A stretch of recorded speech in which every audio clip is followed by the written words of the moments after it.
VG9CB님이 모든 매수가 아파트에 집중되어 있는데 비아파트 단독주택은 주택수에 포함하지 말아야 라고 하셨고요.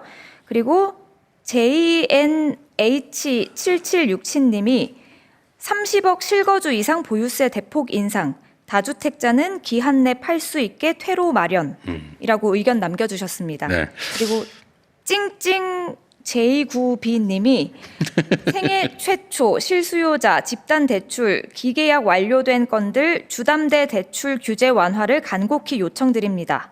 라고 하셨고요. 자율주행 B8J님이 주택 공급은 민간 건설보다는 공공건설 임대, 분양을 통해 저렴하게 공급해야 자원은 부동산 관련 세금을 공급에 투자해야 라는 의견 주셨습니다. 네. 일단은 뭐 팩트를 하나 확인하면 우리가 지금 주로 규제 또는 대책을 수립하고자 하는 건 주로는 아파트죠.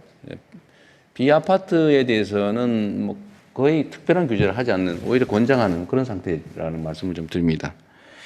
네, 또 계속 진행하죠. 좀 가급적 간략하게. 구분 없이 받겠습니다. 제가 전문가 분들이라고 했는데 그건 참석 신청 기준으로 그런 거고, 대통령님 말씀하셨지만 많은 분들이 전문가시잖아요. 여기 맨 앞에 계신 하늘색 재킷 입으신 남성분께 마이크 드리겠습니다. 제가 며칠 전에 유튜브에서 봤어요. 네. 이렇게 하면 간단하게 얘기를 할 수 있다, 이런 취지여서. 네, 그 KBS 경제소 진행하는 동의는 안 최부심이라고 되던데. 일단 그 정부 부처에서 공급과 금융 세제에 대한 종합적인 그 접근을 하는 것은 뭐 굉장히 바람직한 상황이라고 생각을 합니다. 다만 주택이라는 것이 이번에 보셨던 것처럼 공급부터 금융 세제가 다 연결이 된 거기 때문에 금융시장에 F4라고 하는 제도가 있고 기관들의 정례적인 모임이 있는 것처럼 요약해서 주택에서도 H3라는 그런 모임을 통해 가지고 계속해서 이런 대책을 후속해서 하셨으면 좋겠고요. 그리고 지금 논의되고 있는 것이 제가 볼 때는 하나의 함정으로 인해 가지고 원하시는 목적을 달성하지 못할 가능성이 아주 높은 것 같습니다. 무슨 말씀이냐면은 주택 공급의 주체는 공공과 민간이 있고 공급 유형은 분양과 임대가 있는데요. 지금 정부의 97 대책이든 129 대책이든 522 대책이든 526 대책이든 어느 대책을 보더라도 공공 분양, 공공 임대, 민간 분양은 있지만 민간 임대가 이재명 정부 5년 동안 몇 호가 지어질 것인지, 어느 지역에 지어질 것인지, 어떤 유형으로 지어질 것인지에 대한 내용이 아예 존재하지 않습니다. 그리고 아까 진미훈 박사가 말씀하셨지만 비아파트 착공이 크게 무너진 것은 비아파트와 관련한 공급 금융도 무너졌기 때문인데요. 그래서 제안드리고 싶은 부분은 민간 장기 임대를 건설로 통해서 공급하는 사업자를 집단적으로 육성하는 제도와 시스템과 공급자 금융을 도입하셔서 민간 분양과 분절을 시켜야, 지금 민간 분양 및 매매 시장에 도입하려고 하는 여러 규제들이나 보유세 같은 그런 제도들이 도관처럼 민간 임대 시장으로 흘러오지 않거든요. 현재의 경우에는 이런저런 정책들을 썼을 때 이것이 자연스럽게 민간 임대로 흘러오기 때문에 이것이 임대로 상승으로 이어지고 임차인들이 주택 매매 수요를 만들어내는 그런 방식으로 작동을 하면서 다시 한번 원래 목적했던 정책 목표가 도입되지 않을 가능성이 굉장히 높다는 생각입니다. 그래서 진 박사님 얘기하신 거 이상으로 여기서 비아파트가 다가구 이런 것만 얘기하는 게 아니라 주거 오피스텔과 주상복합 수준의 그런 고퀄리티의 비아파트 공급 사업자, 공급자 금융 이런 부분을 하셨으면 좋겠습니다. 네.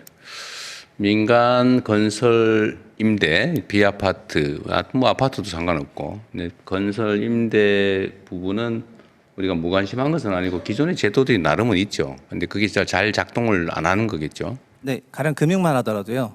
지금 일반적인 PF 금융은 토지와 공사비를 빌려서 분양을 통해서 상환을 해야 됩니다. 그러나 임대사업자라고 생각해 본다면은 상환을 할 수가 없죠. 공사비를 조달했는데 그거를 상환을 당장 할 수가 없기 때문에 임대사업을 할 수조차 없거든요.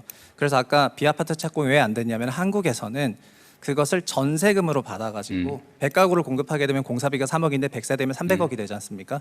전세금으로 3억을 100가구를 받아서 300억을 조달하는데 그걸 상환했었는데 전세 차이가 낮기 때문에 그런 부분에서 공사비 조달이 더 이상 안 됐고, 이런 부분들이 비아파트 착공 감소로 굉장히 이어지고 있는 것이 이제 사실입니다. 그러니까 무슨 얘기냐면은 민간 임대 공급에 공급자 금융이 제도적으로 정착되지 않기 때문에 민간 공급자들이 사금융을 이용해 가지고 나름 아름아름 공급해 왔었던 체계가 22년 이후에 완전히 와해된 부분이거든요. 아니, 네. 그건 제가 반론이라기보다는 내 다른 의견을 한번 말씀을 드리면 건설 임대를 한다고 할 때 만약에 건설 임대를 할 부지가 있다면 민간업자 입장에서는 이렇게 지금 분양 수요가 높고 분양 가격이 높은데 뭐할로 임대를 하겠어요? 그래서 우리나라에서는 분양가가 계속해서 올라갈 거라는 기대가 있지 않으면 민간 건설 사업자조차도 사업을 하지 않는다는 그러니까요. 부분입니다. 그래서 역설적으로 말씀을 드리자면 민간 임대 시장에 상당한 인센티브가 주어져야만이 공급자 금융이든 제도적이든 세제적인 아니 그래서 그러니까 아니 그 이론적으로는 그럴 듯한데 이제 현장에 있는 뭐 현실적인 정책 결정자 입장에서 보면 수도권 서울의 수요가 임대도 있고 분양도 있는데 적정한 가격이라면 지금 분양은 아주 쉽게 될 거 아닙니까? 임대 그런데 그런 상황에서 신축할 수 있는 부지를 가진 민간업자 입장에서 왜 임대를 하겠어요? 분양을 하지? 문제는 본질적인 문제는 신축할 부지가 거의 없다는 거예요. 그게 많이 있는 상태에서 선택을 하는 게 아니고 없는데 부지를 어떻게 확보합니까? 그 민간 사업자들이 갖고 있는 부지라는 게 민간 개인들이 갖고 있는 부지고 이것이 정비 사업을 통해 가지고 대규모든 소규모든 이런 방식으로 분양을 통해서 공급이 되지 않습니까? 그런데 지금 필요한 것은 아까 진 박사든 국토연구원의 박천규 박사든 똑같이 얘기하신 것은 도심 내에 주거용지만 있는 것이 아니라 비주거용지도 많고 유휴부지도 많고 용도를 전환하거나 할 수 있는 용지들도 뭐 많이 그런 있습니다. 것들은 발굴을 해야 되겠죠. 네, 하여튼 그런 사업, 알겠습니다. 그런 부분에 대해서 이제 전폭적인 혜택을 주면서 이 사업을 육성하시는 것이 좋을 것 같습니다. 네, 그건 네. 검토를 한번 해보죠. 네. 다른 분들 의견도 듣겠습니다. 뒤쪽으로 가겠습니다. 그 하늘색 셔츠 입으신 분께 마이크 전해드리겠습니다. 죄송하지만 정해진 순서에 따라서 해주시면 좋겠습니다.